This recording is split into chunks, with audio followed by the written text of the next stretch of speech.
விழுப்புரம் மாவட்டம் உளுந்தூர்பேட்டை அருகே குன்னத்தூரில் டாஸ்மாக் கடையை பொதுமக்கள் சூறையாடி வருகின்றனர். இது பற்றிய விவரங்களை நமது செய்தியாளர் ஜோதி நரசிம்மனிடம் கேட்கலாம். ஜோதி நரசிம்மன், டாஸ்மாக் கடை முற்றுகை போராட்டம் பற்றி விரிவா சொல்லுங்க. அதாவது விழுப்புரம் மாவட்டம் உளுந்தூர்பேட்டைக்கு அருகே இருக்கிற குன்னத்தூர் அப்படிங்கிற ஊருடைய மத்திய பகுதியில ஒரு டாஸ்மாக் கடை இப்ப திறந்திருக்காங்க. குறிப்பாக இது வெறும் ஒட்டுமொத்தமாக அதிக அளவில் கிராமங்களை உள்ளடக்கி ஒரு பகுதி. இந்த பகுதியில் டாஸ்மாக் கடை இருக்கிறதுனால பெண்களுக்கு பெரிய அளவில் பாதுகாப்பு இல்லை, படிக்கிறதுக்கான பசங்களுக்கு படிக்கிறதுக்கான வசதிகளும் இல்லாமல் இருக்குது. அதனால ஊர் மையத்தில் இருக்கிறதுனால அருகில் கோயில் இருக்குது, பள்ளிக்கூடம் இருக்குது. அதனால இந்த டாஸ்மாக் கடை எடுக்க சொல்லி பல்வேறு முறை மாவட்ட நிர்வாகத்தில் மனு கொடுத்திருந்தாலும் கூட இப்ப இது வரைக்கும் அந்த கடை அகற்றப்படவில்லை. அதனால மாவட்ட நிர்வாகத்தும் ஒரு வாரத்தில் கடை அகற்றுவதாக தெரிவித்திருந்தது. இந்த நிலையில் இன்று ஊரில் இருக்கிற அனைத்து கிராம மக்களும், அதாவது பெண்கள், குறிப்பாக பெண்கள் அதிக அளவில் திரண்டு அந்த டாஸ்மாக் கடையை வைத்து அதுக்குள்ளே இருந்த மது பாட்டில்களை எடுத்து சாலையில வீசி தற்போது போராட்டத்தில் ஈடுபட்டு வருகிறார்கள்.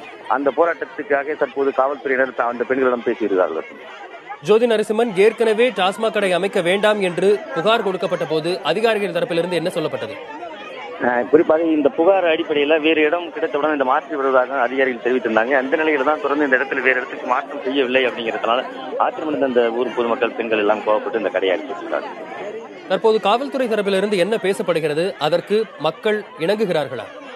குறிப்பாக இந்த போராட்டத்தை துவங்கி அந்த கடையில் இருந்து பூட்டை உடைத்து அங்கிருந்த அனைத்து மது பாட்டில்களையும் எடுத்து சாலையில் வீசி உடைத்த பிறகுதான் காவல்துறை அங்கே வந்திருக்கிற காவல்துறை மற்றும் பெண்கள் அதிகமான அளவில் இருக்கிறனால பெண் காவலர்களை வரவேற்பதற்கு கொஞ்சம் காலதாமம் ஆகிடுச்சு. இப்பதான் பெண் காவலர்கள் வந்திருக்கிறாங்க. காவலர்கள் அவரிடம் பேசியிருக்காங்க. உரிய நடவடிக்கை மேற்கொள்கிறோம், கடையை வேறு இடத்துக்கு மாற்றுகிறோம் என்று பேசியிருக்கார்கள். அது முழுமையாக இது மாற்றுவதை வரை தங்களுடைய போராட்டம் தொடரும் சொல்லியிருக்காங்க. வேற என்ன கோரிக்கையை மக்கள் முன்வைக்கிறாங்க ஜோதி நரசிம்மன்? குறிப்பாக இந்த கிராம பகுதியில் இந்த பகுதியை சுற்றி வேறு எந்த இடத்துலையும் இந்த டாஸ்மாக் கடை வைக்கக்கூடாது. வேறு ஏதாவது நகரத்தை ஒட்டி இருக்கிற பகுதியை தான் கொண்டு போகணும், கிராமத்தை ஒட்டி இங்க இருக்கக்கூடாது. குறிப்பாக இந்த பகுதியில் மட்டும் 20 to 40க்கும் மேற்பட்ட கிராமங்கள் இந்த பகுதியில் இருக்குது. அதனால இந்த எந்த கிராமத்துக்குள்ளேயும் இந்த டாஸ்மாக் கடை அமைக்கக்கூடாதுங்கிறது மக்களுடைய கோரிக்கையா இருக்கு. ஜோதி நரசிம்மன், அந்த டாஸ்மாக் கடைக்கு அருகில் பள்ளிகளோ அல்லது கோவில்கள் ஏதனவோ இருக்கின்றனவா?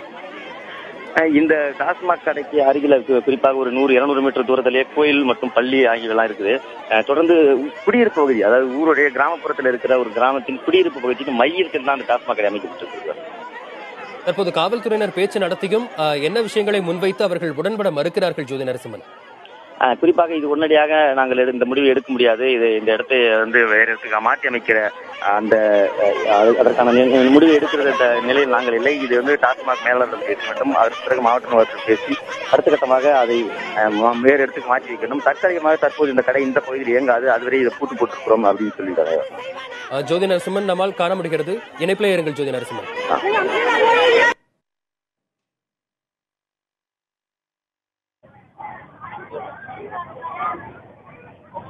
ஜோதி நரசிம்மன், சிலர் அந்த இடத்திலேயே அமர்ந்து சில தர்ணா போராட்டங்களில் ஈடுபடுவதையும் பார்க்க முடிகிறது. தொடர்ந்து என்ன வடிவத்தில் இந்த போராட்டத்தை முன்னெடுத்து செல்ல அவர்கள் முடிவு செய்திருக்கிறார்கள்?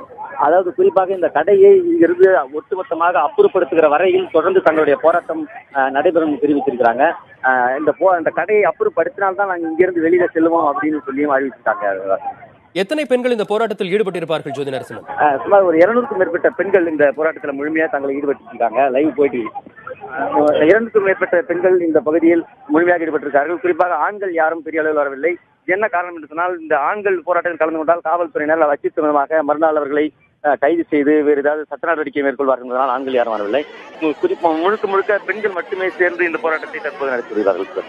ஜோதி நரசிம்மன், வேறு ஏதாவது அரசியல் கட்சியை சேர்ந்தவர்களோ அரசியல் கட்சிகளோ இந்த போராட்டத்திற்கு ஆதரவு கொடுக்கும் நிலை இருக்கிறதா? இதுவரை எந்த அரசியல் கட்சி சார்ந்தவர்களும் இந்த போராட்டத்தில் ஈடுபடவில்லை. இது ஒட்டுமொத்தமாக கிராமத்தில் இருக்கிற பெண்கள் மட்டுமே இந்த போராட்டத்தை முன்னெடுத்திருக்கிறார்கள். குறிப்பாக கிட்டத்தட்ட 15 நாட்களுக்கு முன்னதாகவே இப்படி ஒரு போராட்டத்தை நடத்துவது என்று திட்டமிட்டிருந்தார்கள். அதற்கான கால அவகாசம் வேண்டி இருந்தார்கள். அமைதியாக இருந்த நிலையில் தொடர்ந்து இந்த பகுதியில் அந்த மது பிரியர்களுடைய அடாவடித்தனம் அதிகமான நிலையில் தான் இன்று திடீரென ஆத்திரப்பட்ட பெண்கள் இந்த போராட்டத்தில் ஈடுபட்டிருக்கிறார்கள். ஜோதி நரசிம்மன், வேறு ஏதேனும் அதிகாரிகள் அந்த போராட்டத்தில் ஈடுபடும் பெண்களோடு பேச்சுவார்த்தை நடத்துவதற்கு வாய்ப்பு இருக்கிறதா? அதற்கு யாரேனும் அழைத்திருக்கிறார்கள் அங்க இருக்கின்ற காவல்துறையினர்? குறிப்பாக இப்பொழுது மாவட்ட நிர்வாகத்துக்கு தகவல் தெரிவித்திருக்கிறார்கள். உடனடியாக டாஸ்மாக் மேலாளர் இந்த பகுதிக்கு விரைந்து வரலாம் என்று எதிர்பார்க்கப்படுகிறது. அவர் வந்த பிறகுதான் இந்த போராட்டம் ஒரு முடிவுக்கு வர முடியும். அந்த நிலையில் தான் தொடர்ந்து இருந்து வருகிறது.